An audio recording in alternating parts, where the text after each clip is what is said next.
Hello everybody and welcome into my latest live broadcast. It is the 20th of April 2023. It's Thursday and my name is Kerry Holzman and I'm here today because it is time, I think, to replace my Dell XPS.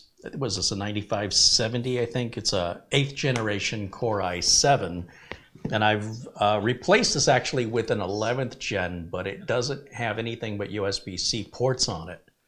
And I guess Dell decided that nobody needs anything other than USB-C. They've removed HDMI, they've removed USB Type A, so no more plug-in flash drives in, unless of course you've got their little adapter that plugs into USB-C and then breaks out into HDMI and USB, which is one more thing to cart with you, one more thing to break. So when the 13th gen came out, I was hopeful that Dell would have taken a step back and realized they jumped in too quickly to the USB-C bandwagon. But no, they are stubbornly keeping it exactly the same. So I decided it was time to look elsewhere, and been really enjoying my Samsung Galaxy S23, my Samsung televisions. So I thought, well, let's see what Samsung's got for laptops. The Book3 is their latest version, and this has an RTX 4070 and Core i9 13800H in it, and a bigger screen, AMOLED, and the screen is more square shaped. I'm not quite sure I like that. The Dell, by comparison, is more rectangular. If I can move stuff out of my way. So this is a 16-inch screen. This is a 15-point-something-inch screen. RAM is going to be soldered on these, which is ideal because by soldering on the RAM, you're less likely to have any RAM issues. Of course, that means you're not going to upgrade the RAM, so be sure you buy the laptop with as much RAM as you want. In this case, I got it maxed out, which is 32 gigs of RAM and a 1 terabyte NVMe. Now, if you recall, this machine I upgraded to 4 terabytes of NVMe and 64 gigs of RAM. So knowing that 32 was going to be my max and 1 terabyte was going to be my max, I thought, you know what, I'll throw a 4 terabyte in it when I get it. So on the screen, you'll see I've got some icons here. This just came in today, so I have run some tests and updates. By the way, if you have a pre-built machine, including desktops and laptops, look for the manufacturer's own update because it will not run on its own. For example, if you have a Dell laptop, in your start menu, you'll have a program pre-installed called Dell Update. That's going to have all of the updates not provided by Windows Update, including BIOS updates.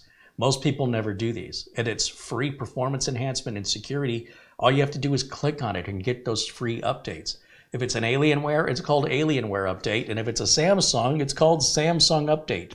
These are separate updates, and they are not provided from Windows Update, and the utility will not run on its own. You must run it. This is also true of desktops. If you've got an Acer, a Dell, an HP, look in your start menu. Now, if you have wiped out Windows and reinstalled it clean so you don't have any more of the manufacturer-provided apps, simply go to the manufacturer's support page for your make and model of laptop or desktop, and in the utility section will be the update download. It is profoundly critical. As a computer technician, one of the pieces of advice I tell you that is absolutely critical to the performance and reliability of your machine is to get those free updates from the manufacturer. They do not install on their own.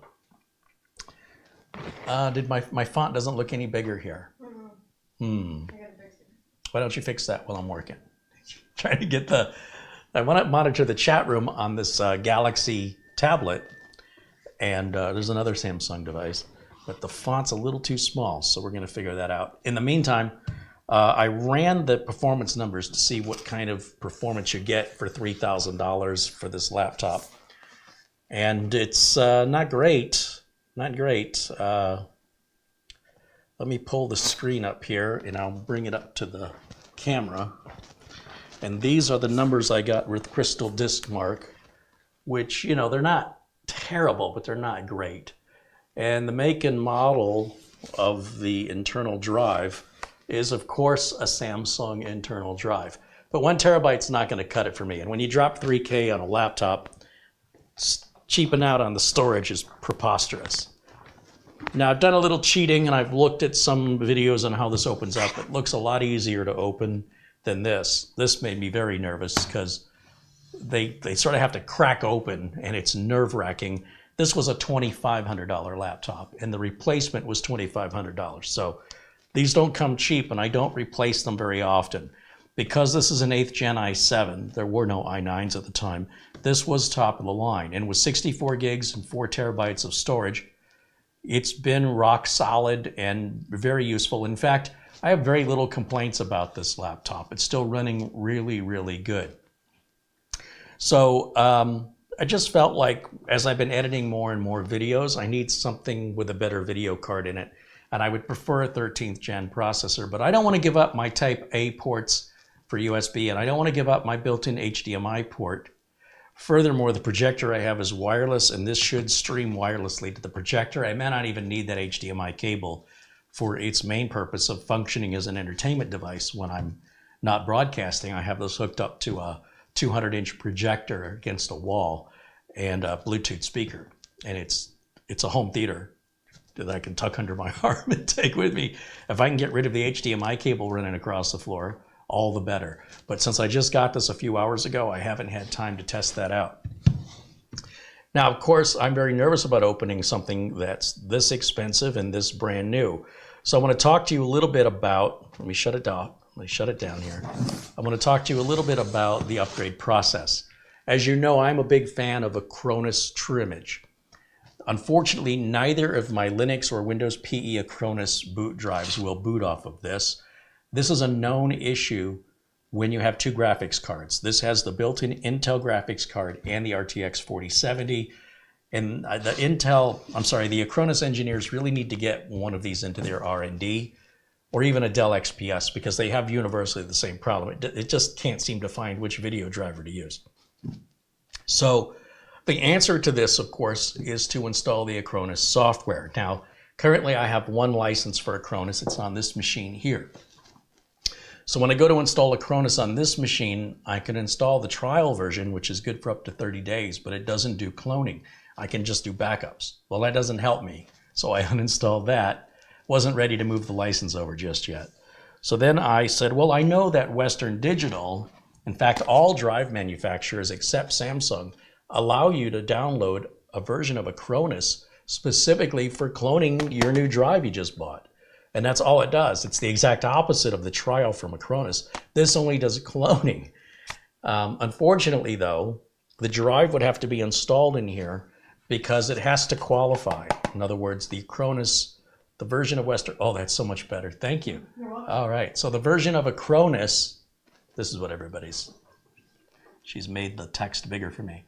The version of Acronis that you get for free with a drive has to see if you've got that manufacturer's drive.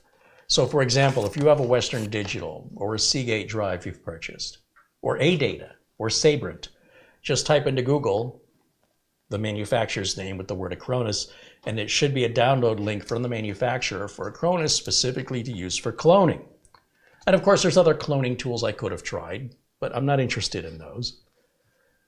So I used my handy dandy trusty TS16 from Sabrent, plugged it in, and it wouldn't see anything with the USB-C cable. So I got a USB-C to A cable.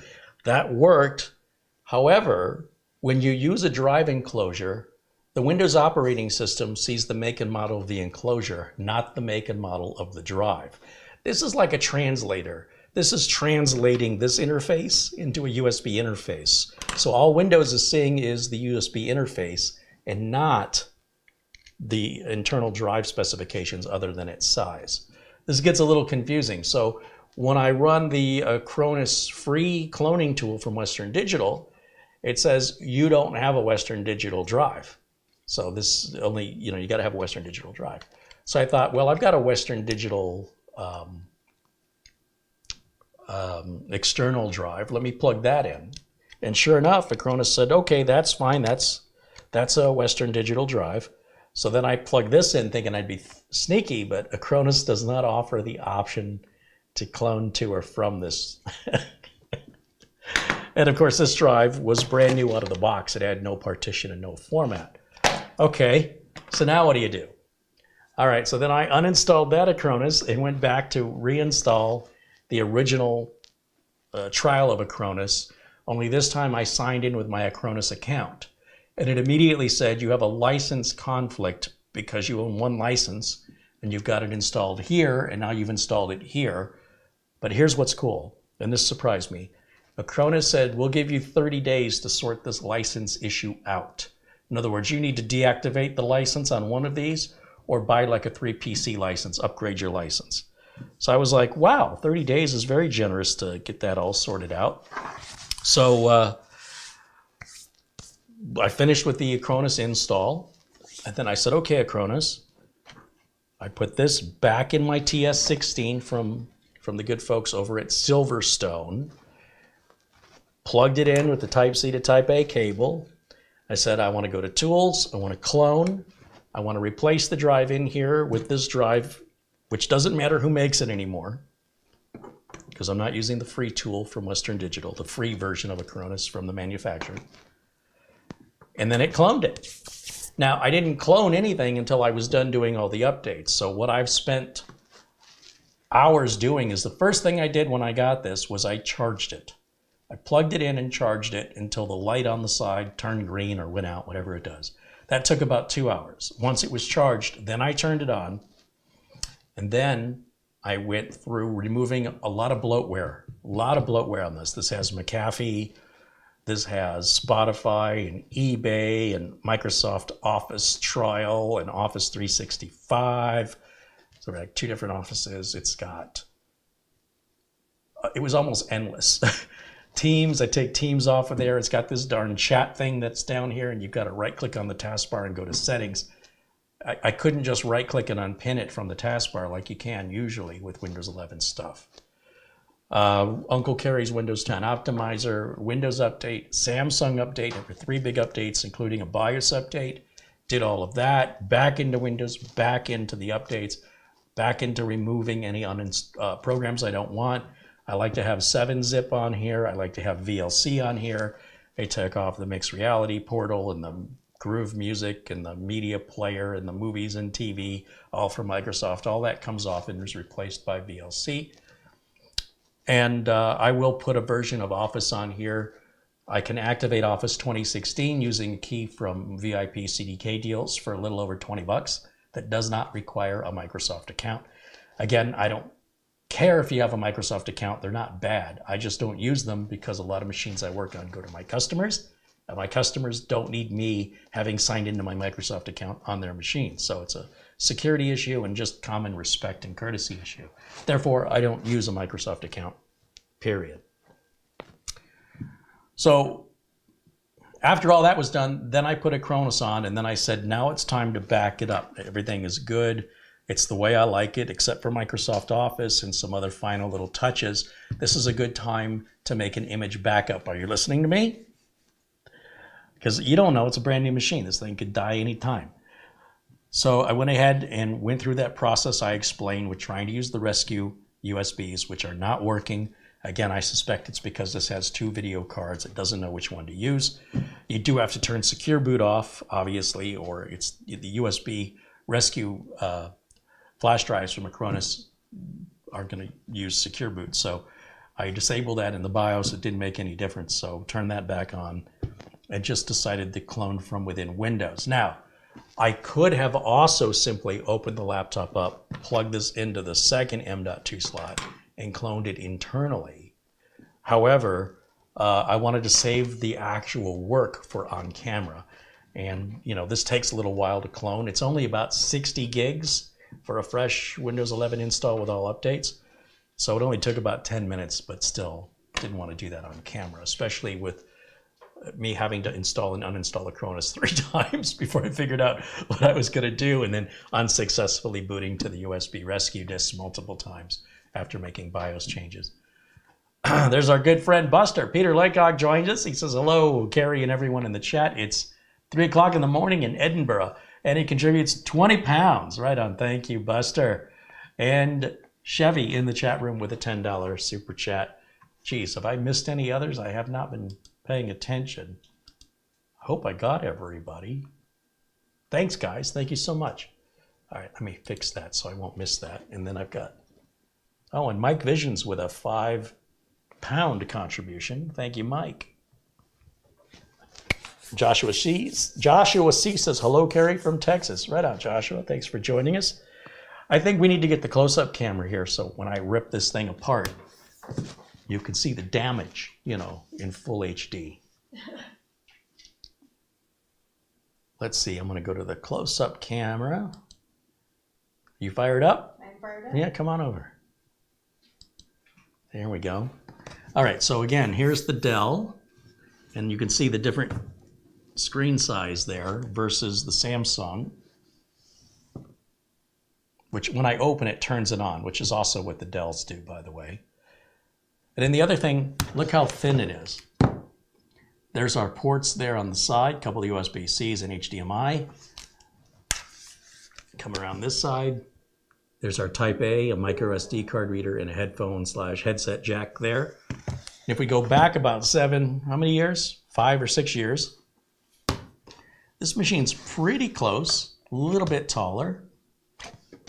But this was the last generation I'm aware of that still gave me my Type Cs, my Type A, my HDMI, a standard barrel power connector. I come around the other side, we have another Type A and a full-size SD card reader. Now the full-size SD card reader makes more sense because you can always get a little adapter to read the micro SDs. You can't do the other way around. So it's a shame Samsung didn't give us the full-size SD reader and just let us use an adapter, but I don't use it very much, and I can always use a Type A USB reader, which I have in this drawer, made by Sony. Where is it? Because I was using this a lot back when I was recording and editing videos. I needed to get the video content off of the camera and into the PC, and all the card readers were painfully slow. And I found this Sony unit. Right here it is. And I just used that. So as you can see, we've got an SD card reader on this side, and you pull the cap off and it's USB. These were expensive. I mean, SD card readers are like $8. This one was like $30. This is also about 3 times faster. So, you know, even though this doesn't have that, if I needed to do it, I have this. But furthermore, I don't copy files off the cameras anymore. I record them onto the streamer and then copy them over to the NAS, and then from the NAS they can go to the editors. So this was an editor right here. This is the machine I took with me to the Acronis show that was in October of 2019 or 2019. That took that to Miami. I've taken this a couple of places. This enabled me to video capture my interviews and edit and upload in the hotel. That's why I got it. This has editing power. So the Samsung now is finally replacing that. Like I said, this Dell still works. If I turn it that way, you can see the logos. The Dell still works. It's just getting a little long in the tooth, and it's time to upgrade and time for a business deduction, I think. It's a good business expense to have and keeps me on top of my game. So we're done with this one. Like I said, that was upgraded a while back, 64 gigs of RAM and 4 terabytes. I believe that's a Sabrent 4 terabyte drive. I put in that years ago. It's never, ever had a problem. Now, to open this up, this looks pretty straightforward. These little rubber feet are going to pop out, and I think I have something for that over here. Let's see.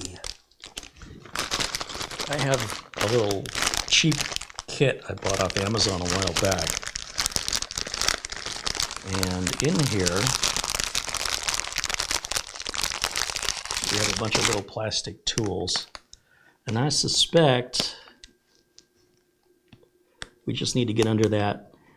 And I don't think there's any tape holding this in place. From what I saw on other YouTube videos, it looks like they just pop into a hole. Yeah.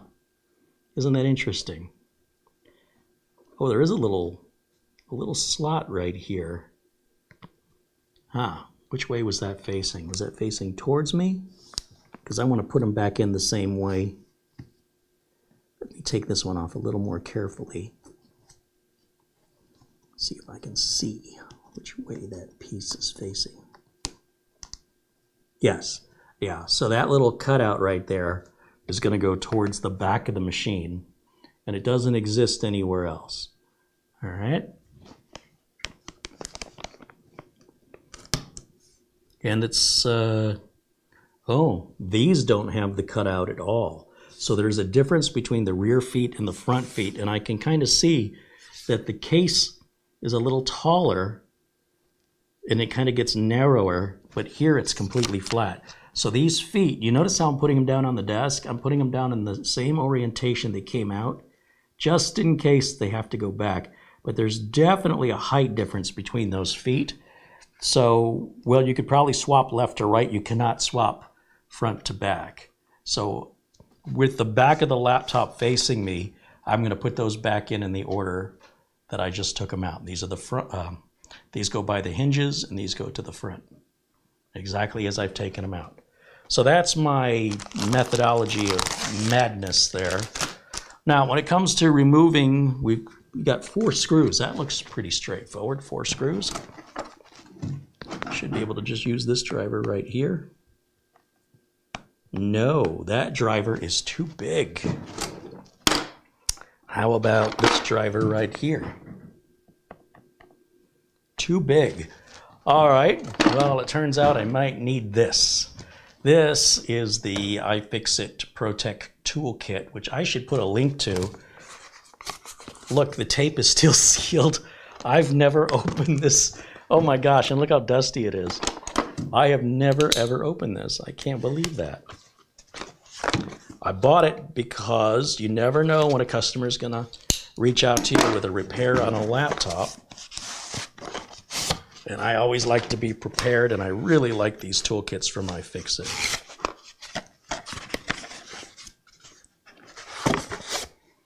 Oh, look at this. Oh. Oh.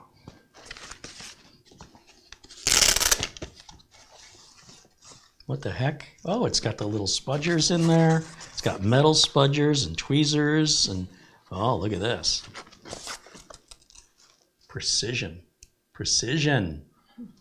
See, when you, instead of holding it open, I mean, instead of it, you have to hold it closed. This is the opposite. This puts pressure on things. You just let it go and it grabs onto it. Pretty cool. And then, oh, we got a bunch of little picks here. Look at that. That's fantastic. These are great for cracking open, especially a laptop or a tablet or a phone where you don't want to damage the plastic, which I definitely don't want to do on this brand new laptop. Oh, we got silica gel. Crunchy. Let's see, we've got an extension. We don't need that. This is like billet aluminum. It's fantastic the way they make their handles. And I don't know, which driver do you think we should use? This one? This one looks pretty good. Let's see if it fits. Ladies and gentlemen, we have a winner. And it's magnetized. All right. So once again, I'm going to just put the screws in the same order I've taken them out, just in case there's any length difference between the front and the back. That's just me being extra cautious because it's an expensive laptop and all the screws have to go back. So what difference does it make if I scatter them in a jar or I set them in the order they came out? Now, one of the things I'm noticing right out of the gate, I don't see any Loctite on the screws in the back. See the blue on those screws? That's Loctite. I don't see Loctite coming off of the ones in the back. I don't know why that is. Oh, there is a little bit of Loctite there. Okay, so they all appear to be the same. There doesn't seem to be any reason why they need to go back in a specific order, but it doesn't hurt either. So better safe than sorry. Okay, now here's where things get fun. With the 4 screws out, we have to crack this back off. This really is unnerving. But I think we have the perfect tool for the job with these little picks. And I should only need one of them here. And I just need to find, and by the way, if you have an old credit card, you could use that. But you don't want to use anything metal on this. And I'm just trying to find where this thing has a split that we can use. It looked a lot easier on YouTube.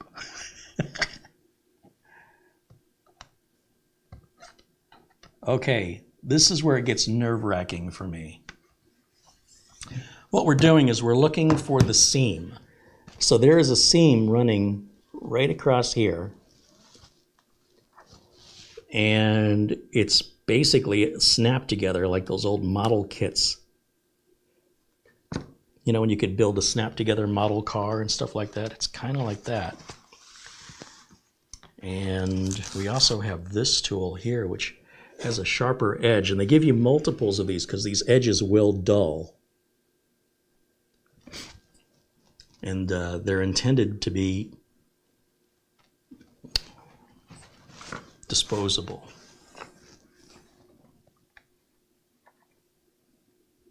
And at least they use both sides. I give them credit for that.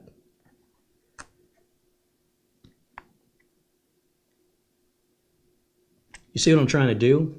I'm trying to get into that seam. And it's difficult having it away from me like that. I'm trying to do it so you guys can see it.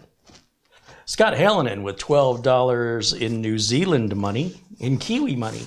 He says, here's to the greatest tech on the planet for us to learn from. It's greatly appreciated. Buy yourself a Coke or a snack to keep you going from this donation. Right on. Thank you.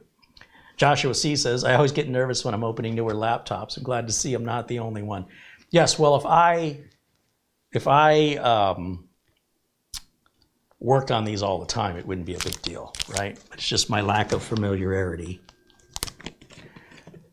Barry Klein says, are you going to upgrade the thermal compound? Were you working on that computer? Absolutely not. This also has vapor chamber cooling in it, which even better. Let's see, what else do I have? Jason Wyrick says, towards the hinge of the side. What?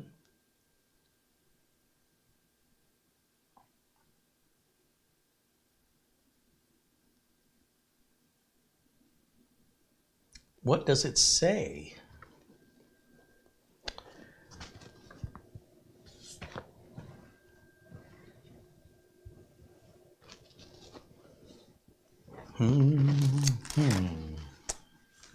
Sometimes, if you look closely, they give you a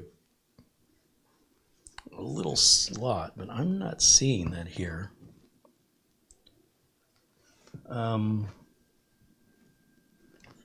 It's so hard to see. It does look like the back of it, I can almost pull it apart with my fingers. So maybe you need to come in from the back. See how that's bowing?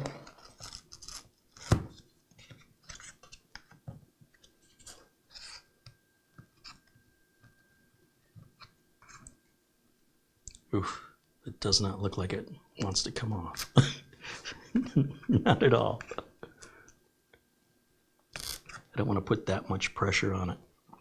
I almost feel like it wants to open up this way and for the back to come off last. That's what it feels like.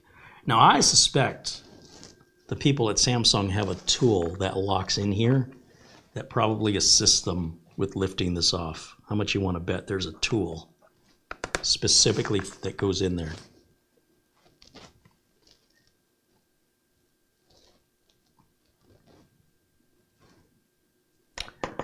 Kala Radio says you can use playing cards as you open the seam. Yeah, a deck of cards could hold it open, but I also have plenty of these, and I can go this way as well. These go in here without a problem. So the issue is something is, oof. Can you focus in right here? I'm getting a little bit of something, getting a little action here. But it's so tight, all it's doing is bending the heck out of these. It is massively tight.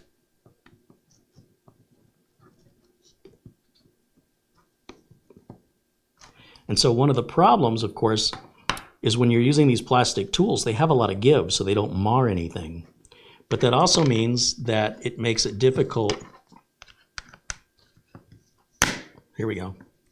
It makes it difficult to not, what you want to do, what I want to do is grab a metal spudger, because I know the strength of the metal is stronger than the plastic.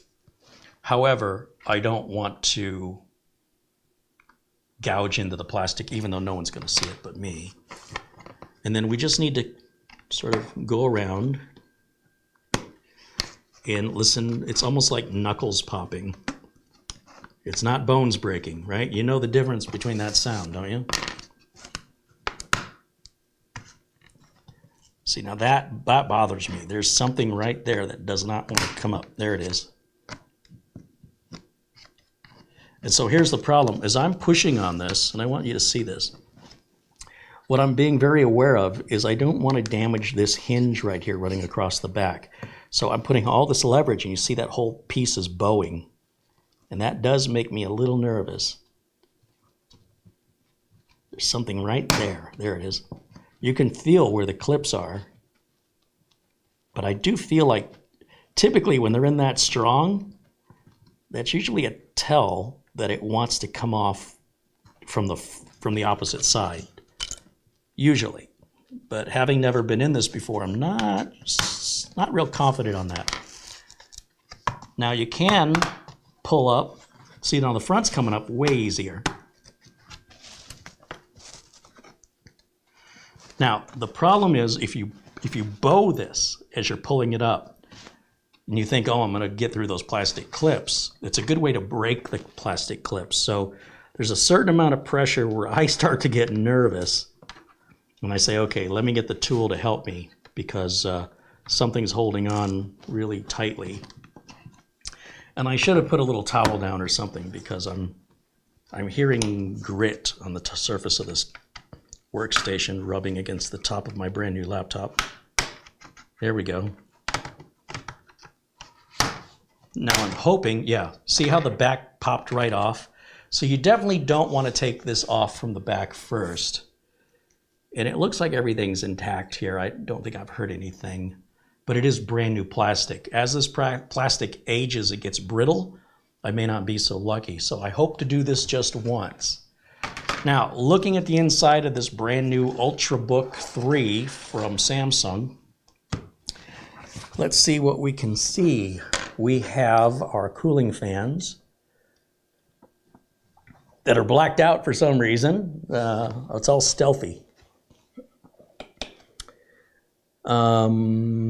This is our battery, and look, we can disconnect this battery. There's a couple of screws that hold the battery in, and then this connector.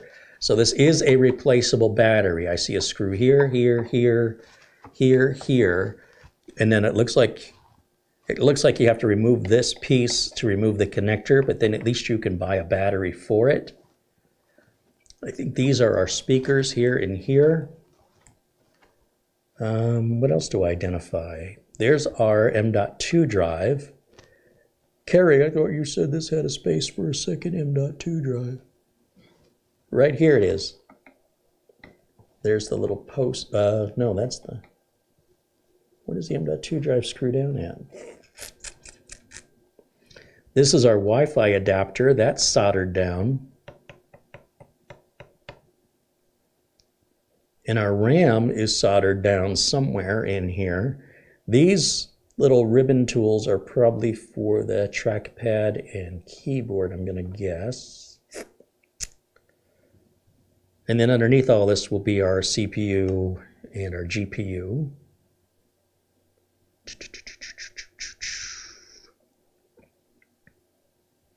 How would you put a second M.2 in there? Let me see. It looks like it would go here.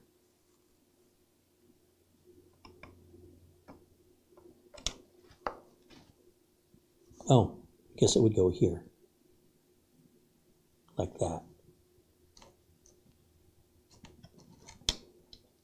And there is a screw there. All right, thank goodness. So that's if we wanted to put a second M.2 in addition to the main one.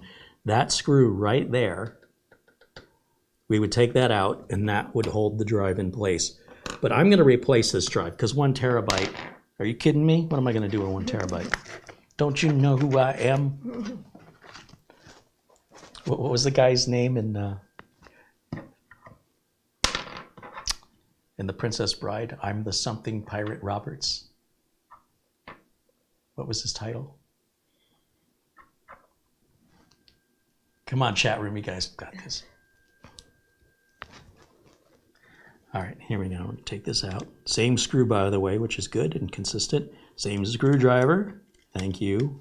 iFixit toolkit, magnetized as it should be. The Dread Pirate. I am the Dread Pirate Carrie. Thank you, Gary. Gary Tatum and Buns of Wisdom got it. All right, let's see.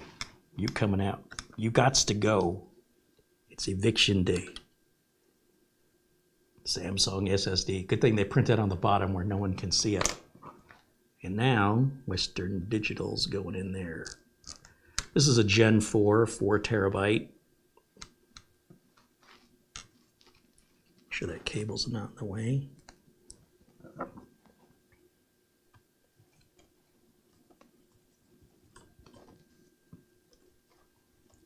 I feel like that screw's not going in straight. That feels better. And this cable can get, I don't know why that sticks up like that. I don't want to pinch that cable with the drive though, because the vibration of moving the laptop around and the fans running could eventually eat through the insulation on that. Now, before I go through the trouble of putting the back on, I should just turn this on and see if it works, because if we have any problems, this is the time to correct it. Now, while I've got it open, I could also throw another 4 terabyte drive in here if I was mad. And I do have another 4 terabyte drive.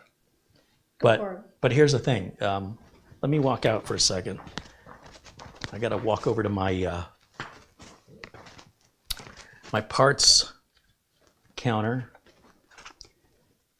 Let's see, that's a 2, that's a 2, that's a 2. Oh, there's a 4. This is not a fast 4 terabyte drive by comparison. I bought this because it was a little over $200, and it's made by the folks at Team Group, and it's an MP34 M.2 4 terabyte drive. It was just such a good price. I don't know, what do the numbers say? Does it have any read and write numbers on it? So there's a part of me that says, you know, I should go ahead and pop this in now. But you know what? The more I think about it, I don't want to do that. Now pay attention to your Uncle Kerry. Bring that camera up here. Listen, the more stuff you put on your laptop, the more stuff you potentially lose. The reason I want 4 terabytes on this laptop is primarily for scratch areas for YouTube videos. I don't generally work on one video at a time. And if I'm going to process the videos in post-production, I might as well process them at 4K. So they're going to be 4 times larger. They're going to take 4 times longer to upload. When I'm live, of course, I'm live in 1080. But it's easy to upscale these in 4K. You guys will never notice a difference. Most of you won't, because I'm not doing anything where it's going to really be noticeable whether I'm at 4K or 1080. So why not run them at 4K? Anyway, it takes up a lot of drive space. But what I don't want to do is if I have another drive here, I'm tempted to use it and start storing things on it. And that's not being backed up. In fact, once I make my initial Acronis image of my computer, I don't back it up probably for years. I take all of my files that I'm working on and I copy them to my network attached storage, or I copy them up to the cloud where I have them. So obviously I'm not going to copy massive raw video files up to the cloud. It takes too long and it takes too much space. So that's why I want a fast drive. But this drive, you know, this drive's way, way faster than my network can transfer the data. So, you know, internal copying, you still got to get the data on here somehow. So making a big deal about the drive speed is really kind of silly. But I figure I want this to last me another 5 or 6 years, as my Dell has. So I want to make sure that I don't have to open it up ever again. In the same way, I've only opened the Dell once. I've only upgraded it one time, and it's my intent to follow that process with every new laptop I get. These laptop companies, you know, these laptop manufacturers like Dell, HP, Samsung, they want to charge an arm and a leg for every little upgrade that you could easily do yourself. So in some laptops where things are not upgradable or not easy to get to, it might be worth paying for the bigger drive. In the case of the Samsung, it wasn't even offered at any price. In the case of the Dell, it is, but it's way more money than if you just bought a drive and did it yourself, and you'd probably get a faster drive. I mentioned that I thought the Seagate FireCuda 530 I've got in Office Studio A on the Office PC, thought it was overheating. Well, it turns out there was a firmware update, 2 new firmware versions. So I got the latest version, but I had to search for it. I'm spoiled with Samsung because the Samsung Magician software just tells me when there's a new firmware update. So I'm looking at the temperature of the drive. The temperature of the drive says it's at 31 degrees Celsius. It's not anywhere close to hot. So I don't know what the problem is, but it's not the drive. I went ahead and updated the firmware, which was really confusing because people in Reddit were given all these DOS commands. And anyway, all you have to do is load the CTools software and then download the firmware and then point the firmware in the CTools software, and then it updates. It doesn't even need a reboot, which doesn't make any sense to me. And it doesn't seem to have made any difference whatsoever. So I am spoiled with Samsung drives. You know, if there's an update to your firmware on your drive and it's not a Samsung, good luck finding it. You have to go look for it. I guess ignorance is bliss. Let's turn this around and open the lid. And when I open the lid, it should just fire right up. And if I've cloned it correctly, it should boot right back into Windows.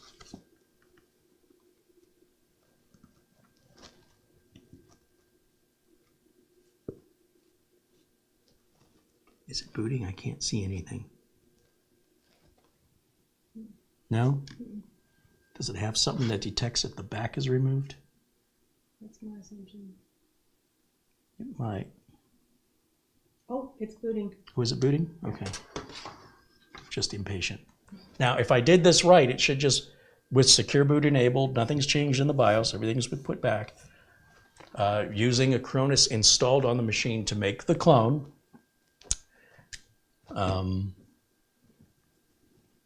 Should just boot into Windows and give us all the same programs, activations, wallpaper, icons, everything should be exactly the same.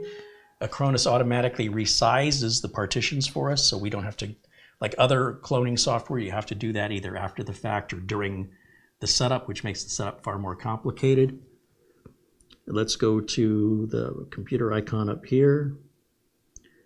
And let's go over here, right click, which side is my right side, and go to Property. What's that say? Get the camera up close. I can't see anything there. Closer? Closer? I think we're good. 3.49 terabytes free. People get thrown off by the terabytes number there. If you look at the big number below, that's the real number down there. People are like, how is that 4 terabytes? It's gigabytes versus gigabytes. What's his face has a great video explaining that. Let me think. What's his name? Oh man, how embarrassing. Guy makes great videos too, and I can't think of his name. You know what? I'll add it to the video notes after the show. It's going to come to me as soon as I end the show. But anyway, let's run Crystal Disk Mark once again and see what the difference is. This is not a touch screen. That's the other thing I didn't want. I don't like touch screens, and it's not a tablet. This is very difficult. I don't know if you can tell how I'm doing this, but I'm working from the back side of the laptop. Let me just take this for a second. Plugging it in, to the HDMI. Mm-hmm. This is more interesting. I'm going to just go over here to, these are our old numbers. Once again, let me go back to the screenshot I took of the numbers of the drive that was in it. The screen is very reflective. That's okay, it's fine. And then I'm going to go over here and I'm going to run Crystal Disk Mark on this, which should be in my downloads directory. Crystal Disk Mark, let's see, we'll go over here to downloads. You can download Crystal Disk Mark for free. I always download the portable, or what they call the XP zip version. That's the portable version. And Crystal Disk Mark portable, 64-bit. Look at me go without my glasses. without my glasses. Let me close that window. All right, we'll bring this back around. Let's see how much faster this Western Digital drive is.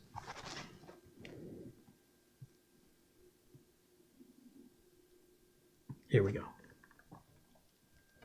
Place your bets, ladies and gentlemen. What sort of drive speed do you think we're going to hit? Are we going to see 7,000 on the reads?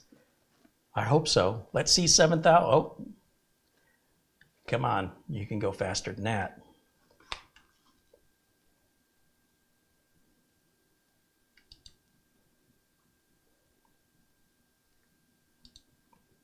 $65.19. It's actually a little slower than the drive that was in it. Well, hopefully the writes will be faster. Anyway, it turns out the drive they put in there is not so slow, but that 1 terabyte capacity is not going to do me.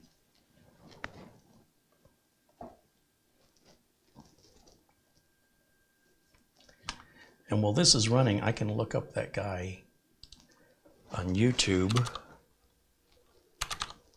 whose name is eluding me at the moment.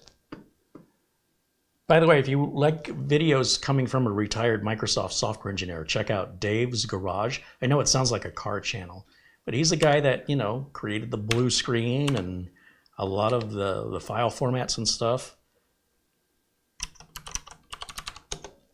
And in the meantime, let's find this guy's channel.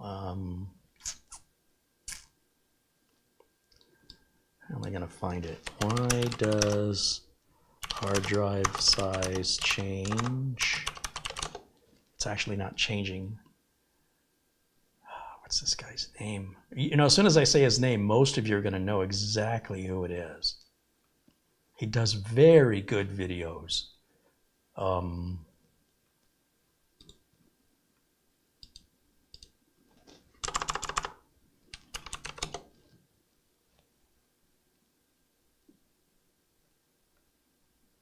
Theo Joe. Theo Joe has a fantastic channel. And Theo Joe, Thiojoe, does a great job explaining the math and processes involved in determining why the manufacturers have a different capacity than when you format it and what it says, when in fact it's still the same exact capacity. Theo Joe. I can't believe I forgot his name.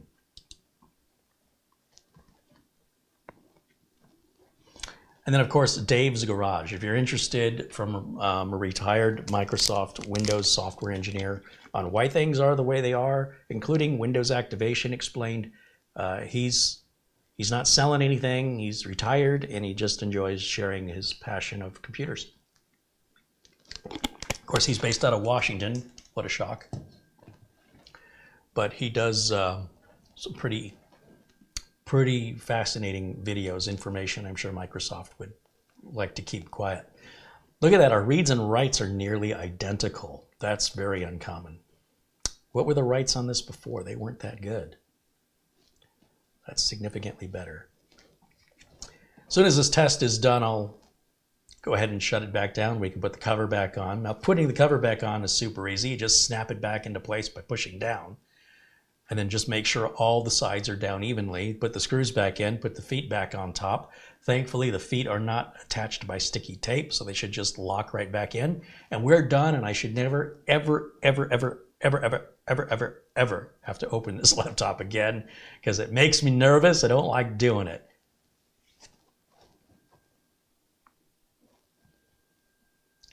Wow. Yeah, those are some impressive numbers. So the reason I had that drive is they ran them on sale. They being Amazon, ran them at like $350.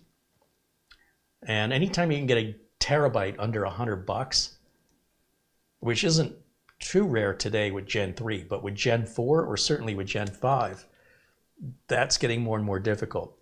And as I mentioned, the performance difference between a Gen 3, Gen 4, and Gen 5 is likely not even going to be noticeable to most people.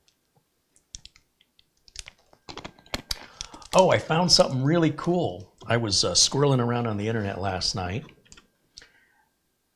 and there is a remake of Wing Commander 4 that's a community-driven project. Now, I don't know if you ever played Wing Commander, but it has Malcolm McDowell and Mark Hamill. It has Tom Wilson, you know, Biff from Back to the Future. It's all these wonderful actors from 80s movies. And Chris Roberts was the guy who designed Wing Commander, and of course Wing Commander 1, 2, 3.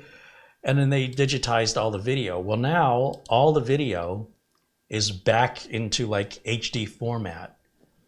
And and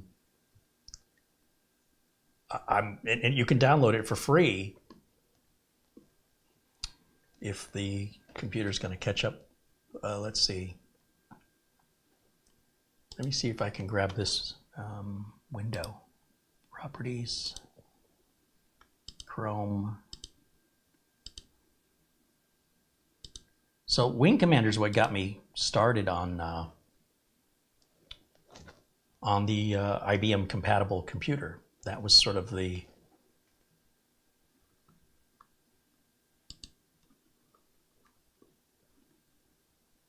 killer app for me, I guess you could say. Wing Commander for the Price of Freedom Remastered. And if we play it through, we should see some of the video footage.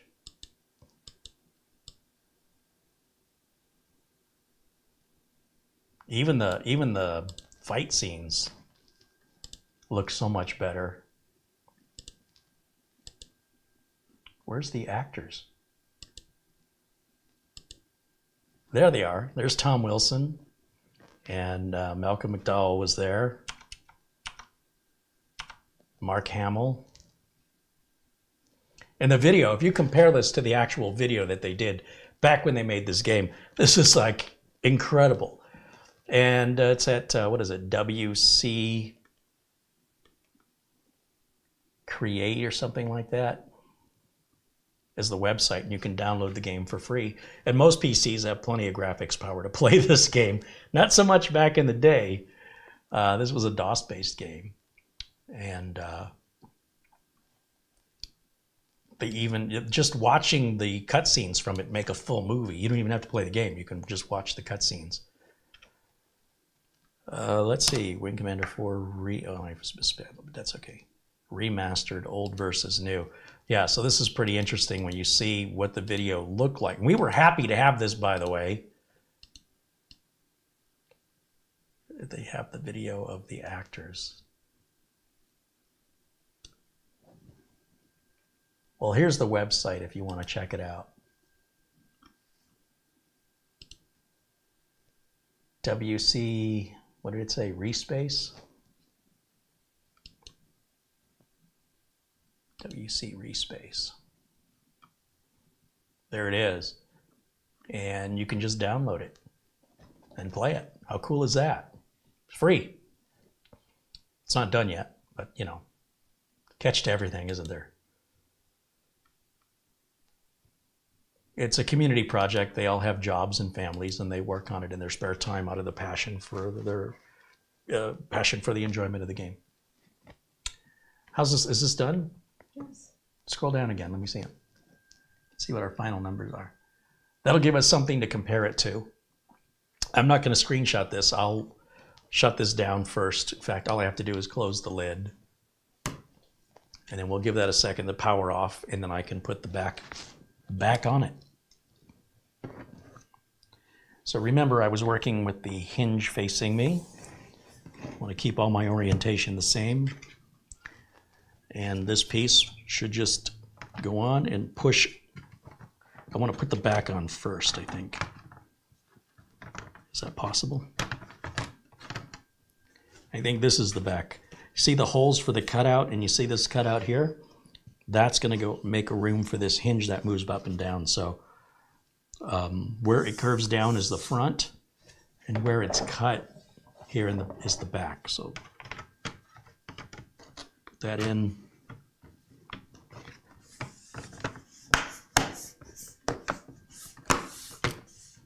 And again, I really should be setting a towel down to do this.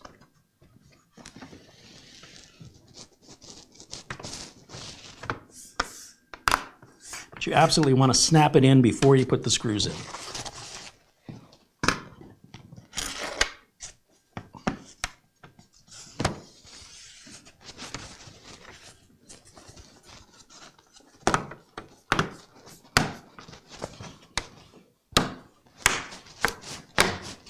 Pretty much have to go along about every inch.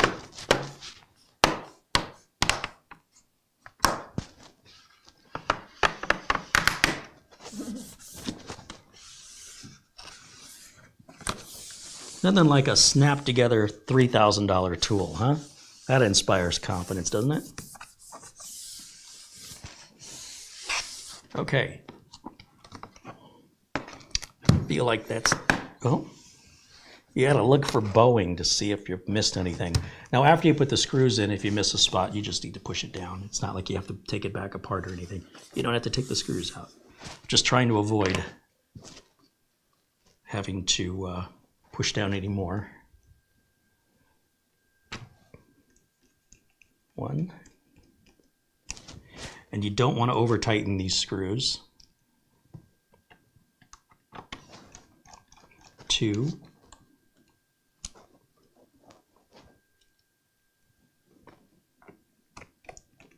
Three.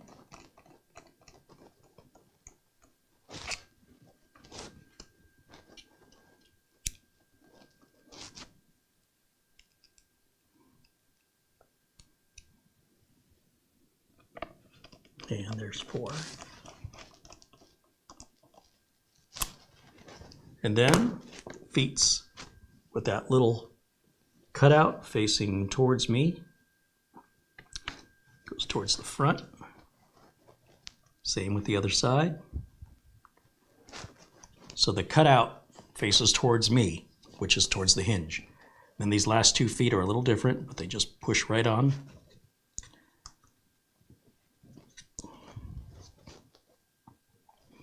If you look, there's 3 notches on the bottom of the foot, and there's 3 cutouts. So that means that these feet, you can't just put them on in any direction. They won't sit down. So they have to go in exactly in the proper orientation, or you're going to struggle with it and get frustrated. And that's it. It's all done. Now, I'll open this back up. And 4 terabytes of storage, and this thing can start getting to work.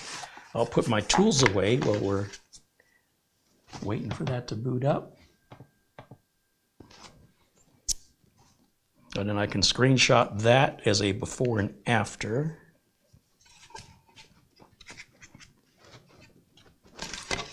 That goes there. This tool can go back. And my picks can go back.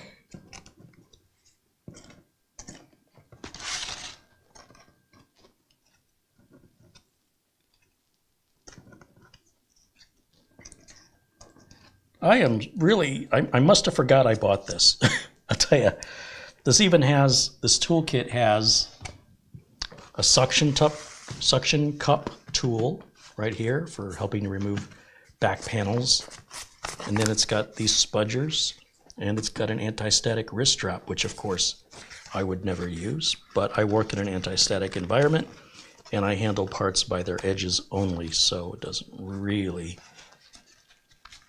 benefit me to have an anti-static strap given how I work. That's pretty nice though, I gotta say. And you know what? Just because I'm OCD, we'll just put everything right back how it was. That'll go in there.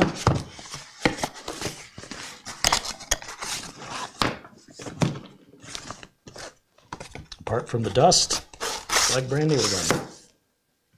And then this little tool here, this is just a cheap little kit I bought off Amazon for like 10 bucks.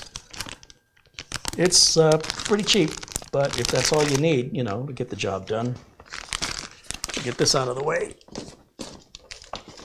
And we'll get that toolbox, that toolkit out of the way. Okay, so with that done, does anybody have any questions for me? Take a quick look over here in the chat and see what you guys are talking about.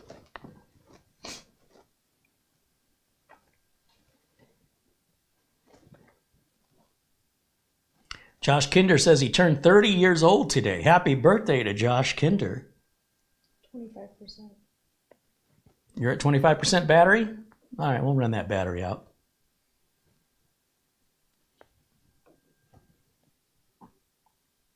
You know what? We can go back to camera one. We're done with the close-ups.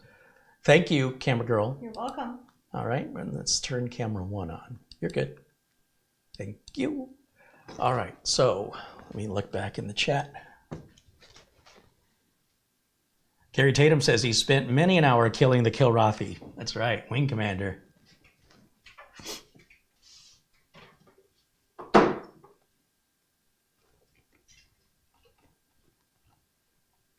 Patrick Rusaw says, Theo Joe, some videos are funny and fake when it comes to speeding up Wi-Fi with a Tupperware bowl and tinfoil. Watch the date on those videos too, because if it's April 1st, that'll be your first clue.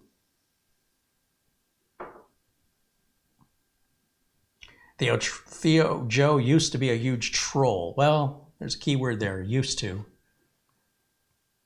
I can't speak for all of his content. I've not watched all of it, but what he did lately that I've seen, I've been very impressed with.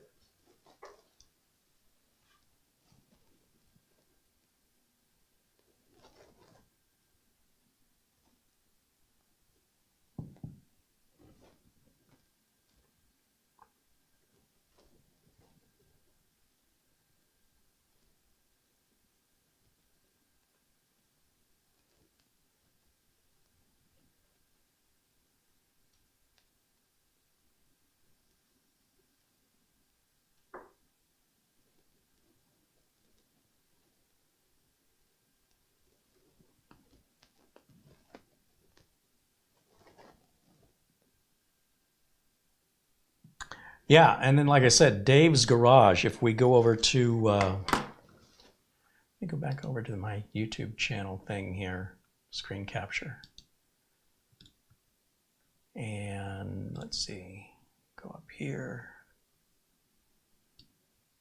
I'll turn my window capture back on.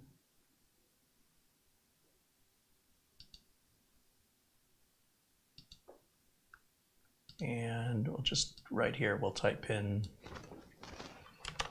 Dave's Garage. There he is. Highly recommended. Highly recommended. We can look at his videos. You'll see he's got some great content here. Not a fan of this. Not a fan of every video he makes. This world's smallest PC is interesting if you're into being a developer, but not very useful to an average person. But he gets into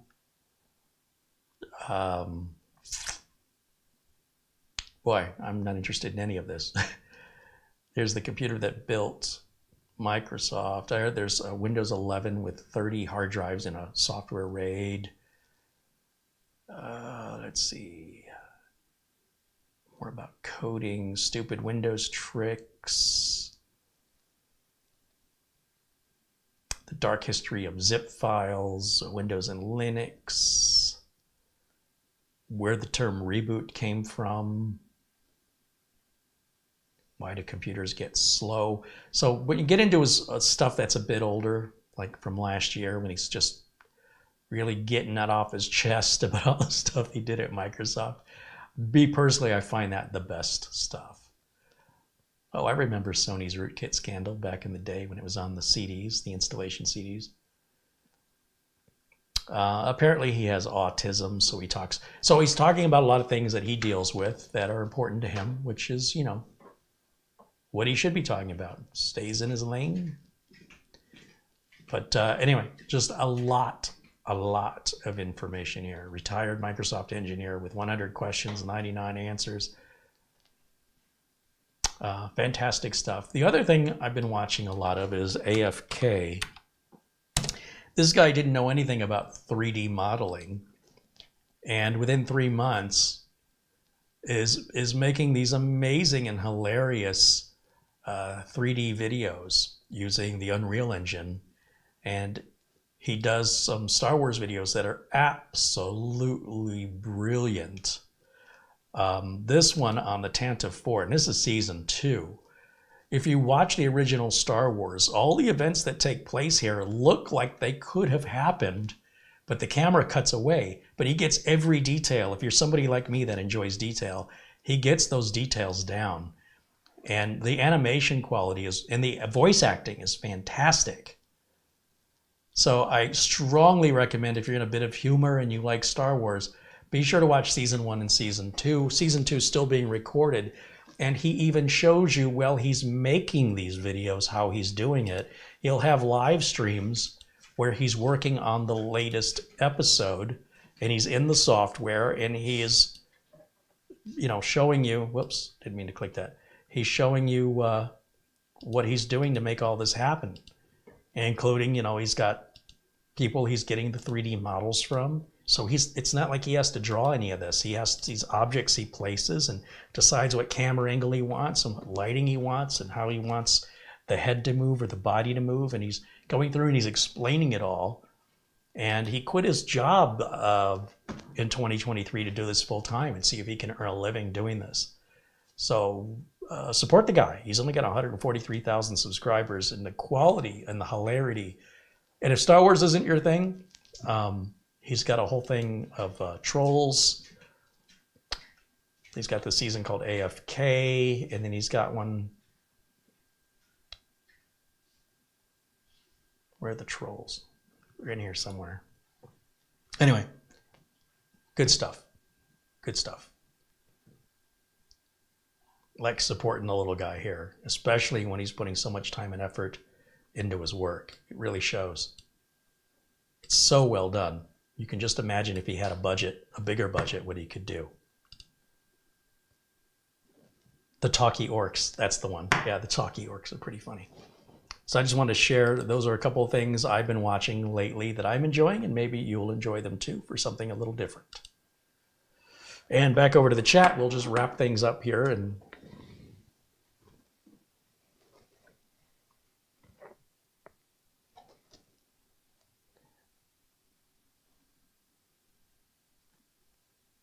Kelly Stewart says, Carrie, what are you using the large monitor on the stand? This, Kelly, this is not a monitor. This is a Samsung Galaxy tablet. And I'm able to look at the chat room and monitor the feed. Well, at the same time, I can keep OBS on that screen over there so I can make sure everything's in frame. This monitor arm, or this tablet arm, it's actually designed for a cell phone or a tablet up to 13 inches. And at 12.4 inches, the Galaxy Tab A at a 13-inch tablet seemed like it'd be a pretty good option for me. And I happened to get an alert from Slick Deals that this thing was on sale for $15. Normally it was like $30 for this arm. And then there was a coupon code to take another $6 or $7 off, so it was like $9 with free shipping. And I thought, you know, I'll get this arm and I'll try it. And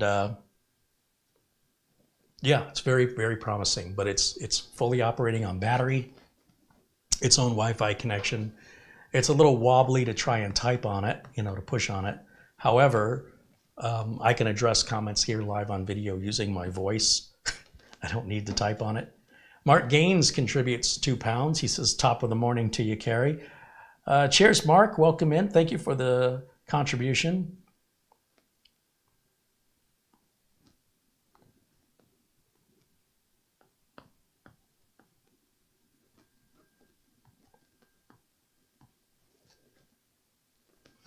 Old Man 55 says, is that a new toy to play with?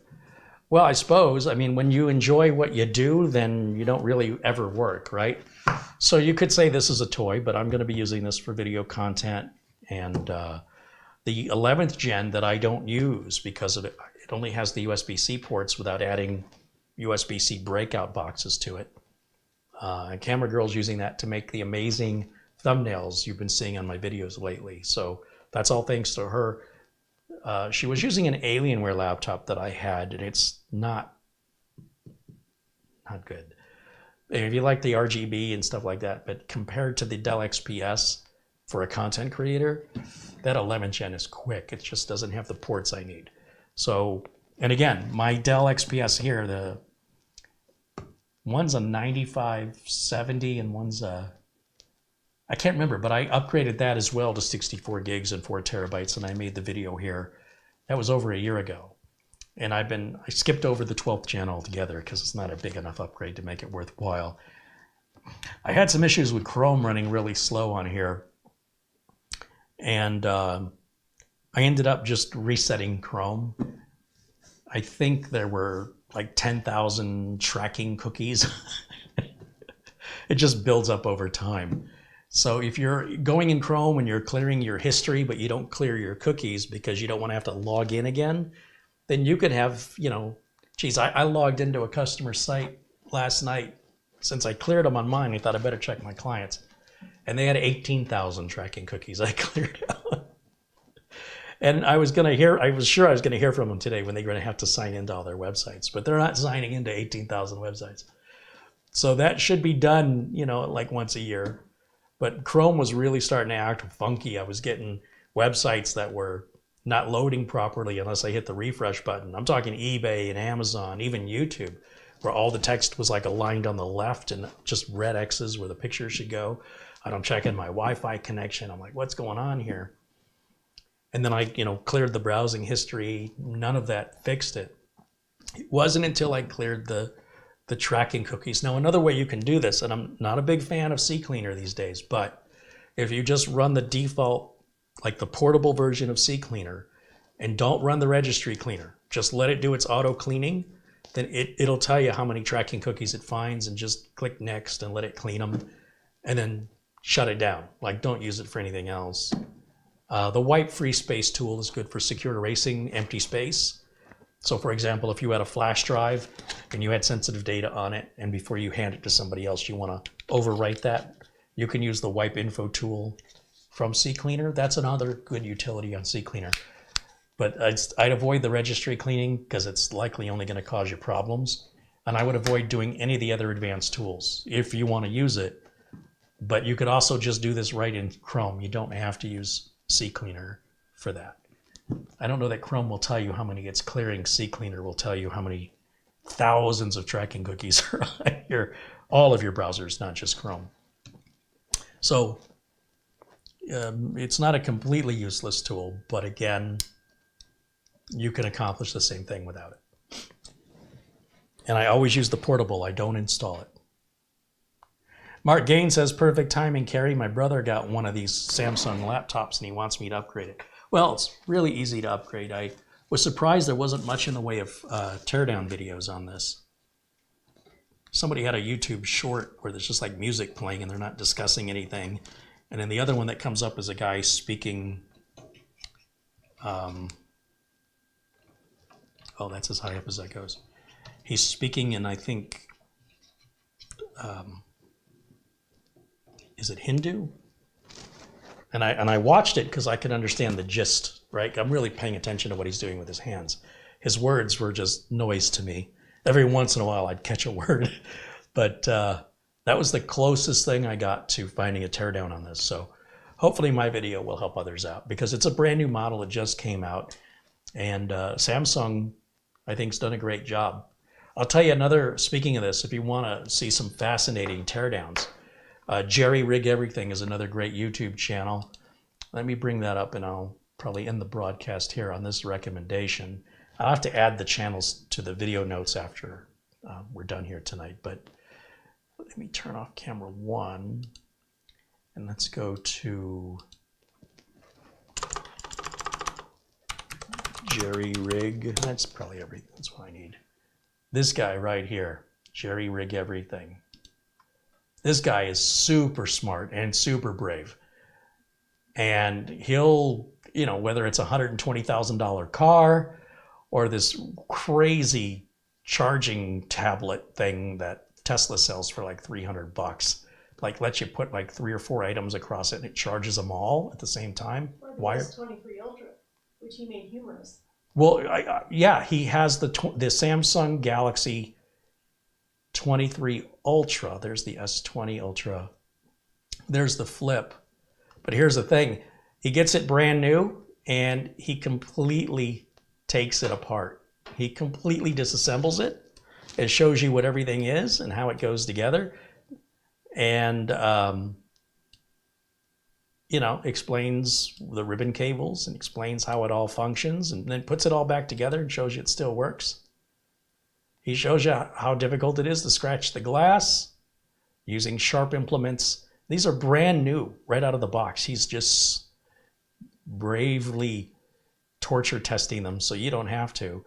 And what's great is when he disassembles something, he'll often get a picture of it. So like, here's the S23 Ultra, and he completely opens it up. And while he's got it apart, he gets a picture of it and then sells the picture as a sticker that's real life, actual size, that you can stick on the back of your cell phone, so it appears that you're looking right through it. So he's making money that way. But yeah, see, he's got the sticker, and he sells the case with the sticker. You can put the sticker on it as well. And it's exactly what it looks like underneath the cover. What a brilliant idea. And if we scroll down here into his notes, yeah, dbrand.com/teardown has all of the stickers you can buy for different makes and models of phones that he's done, as well as protectors. So you can get the case or just the skin. They're not cheap. I mean, the skin is like 25 bucks, I think. Yeah. And then the case is 50 bucks, but I think it includes the skin. Not sure the version between Ultimate Teardown and Teardown, other than the brightness seems a little different. Hey, it's a neat way to make a buck. It's an honest living. And he covers wireless home security cameras. And yeah, he takes brand new equipment and just rips it apart very carefully, explaining what everything is, what it's doing, where it goes. And then he puts it all back together again, and it works. So, tearing it apart is one thing. Putting it back together, hey, that's a skill. So, Jerry Rig Everything, Theo Joe, and Dave's Garage. Those are my 3 channel recommendations for this week. Be sure and tune in tomorrow. I have a mini PC from the folks at B-Link. I actually have 3 of them to do. I think I'll start with the top of the line one they sent. And we'll do a mini PC review with the B-Link, what's the model? Hold on, I have to go get it because I can't remember what it is. This is the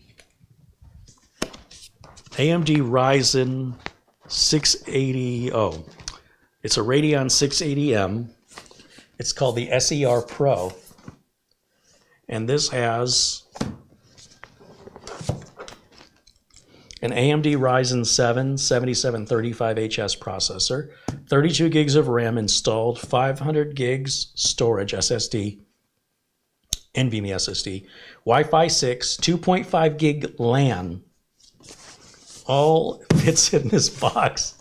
Isn't that insane? Now, these aren't cheap. You're going to spend somewhere around $600 for these. But, you've got a machine that's going to last you, again, you're looking at an 8-year lifespan on these. Windows 11 Pro is already on it. And we'll take a look at that in detail tomorrow, 1 o'clock Pacific time, as always. And then next week, I'll look at the other 2 models I've got, which are nowhere near as powerful, but a third of the price or thereabouts. So I've got sort of a lower tier and then a tier lower than that. So we'll start at the top and see what they've got. And they've got a brand new model coming out that they're going to be sending to me. That's supposed to be even better than this one, which I think is even going to be a little bit more money, but you get what you pay for in this stuff.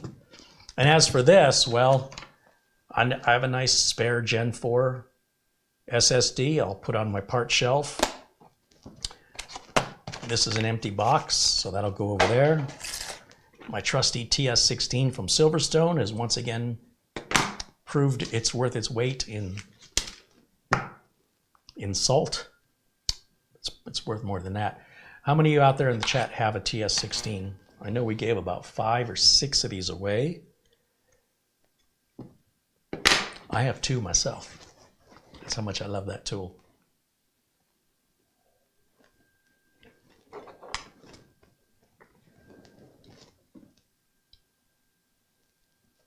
Chris Johnson says, great stream today. I'm looking forward to seeing you tomorrow. Well, right on. I look forward to seeing you tomorrow as well. Richard Palmentier says, have a good night. See you tomorrow. Look forward to the show. Right on.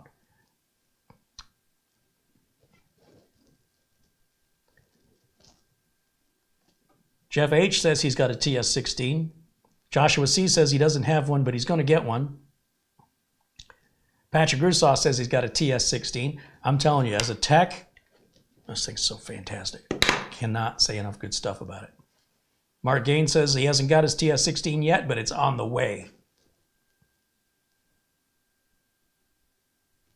Mark Leibowitz says, I literally just sold one of those to a client 2 days ago. One of these?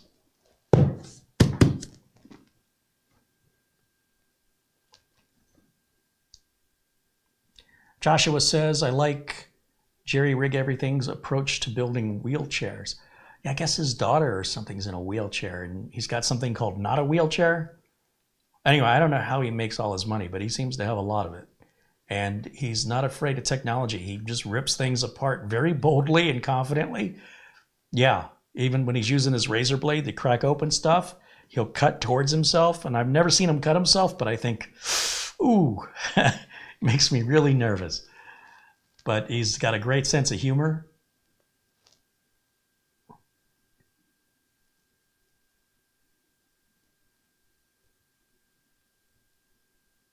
Buns of Wisdom said, I always wanted to make a 3D model sculpt of Carrie. It's just a lump. Just go for the Jabba the Hutt look.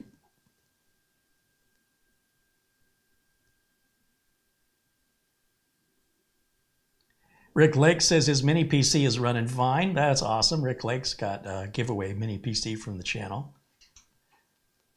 And deserves it. Rick's been a very frequent contributor and frequent member here for years. Mark Leibowitz said the girl in the wheelchair is his wife, not his daughter. Ah, see, that's the classic mistake, isn't it? She looks so young. Of course, he looks young too, so. But I appreciate the correction.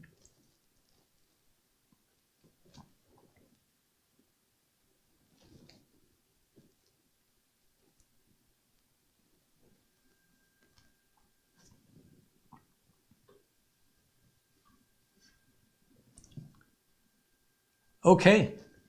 Well, that's going to wrap it up for me for today. Thanks you guys for hanging out with me as I put together what will be my daily driver for the next couple of years, in case you're wondering.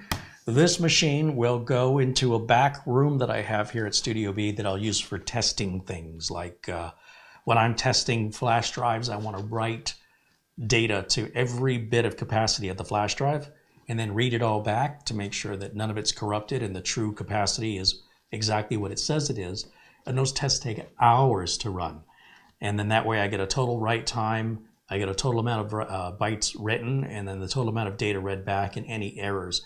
This is particularly useful when you're dealing with scammers that are selling fake flash drives and memory cards. It's a great way to test those as well. And any sort of external solid state USB based drive is a great way to test them. These tests take hours. And if I was doing the tests here on the bench and while the tests are running, I can't make any videos because just look at how much stuff is on my bench right now. I have this upgrade to do. I've got the XLR cables that came in for my new Volt 276. I'm going to move the microphones away from the preamp on camera 2 and onto a proper preamp. And that means also moving the microphone receivers into something more, something that doesn't run off batteries. And then I realized after I got this stuff, I didn't have the cables because I'm not using cables like that going into the cameras. So I had to order the cables. Those came in today. And then I have another one of these units for Sennheiser G3. I had to get it off eBay because they haven't made those in years. But at least I'll be able to tell mic 1 from mic 2 because mic 1 will be the G4, where this is the receiver. Mic 2 will be the G3 as it has been, and the receiver is a completely different color. And then those are going to plug in to the front here on mic 1 and mic 2, and then that's going to plug in via USB to that. And then camera 2 will no longer need to have the mic receivers on it unless I am on the road. Like for example, I'm getting a lot of emails from manufacturers asking me if I'm going to Computex. They're sending me invites to meet. I'm not going to Computex. I've never been to Computex. I'm flying to Singapore to go to a trade show. I've never done that. I mean, if somebody wanted to foot the bill, I'd consider it. So while I appreciate the invites, I'm not going. But if I was going to go, having the microphones like this being portable with the batteries would be essential.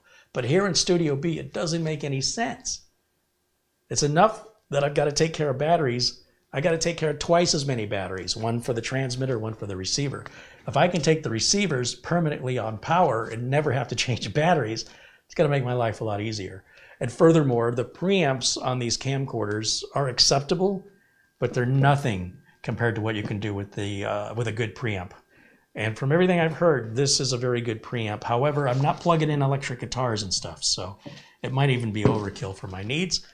But maybe you guys can help me tune that audio later in the week. I'll do a video where I'm just hooking up the audio and trying to get it dialed in. So I got a million projects going on. I still haven't finished the 13th gen build that's sitting over here. I've got another build over here. I've got three more builds over there. And then I've got these upgrades to do on the giveaway computers that add HDMI ports. And I'm going to show you how to do that next week, or maybe even this weekend. We'll see. It's really easy and it's really cool. Thanks for watching. Thank you for all your contributions and support. And most importantly, thank you for your kindness. Thank you, Camera Girl, for your thumbnails and your fine camera work. I will see you all tomorrow, 1 o'clock Pacific time, as I do every Friday. Until then, bye for now.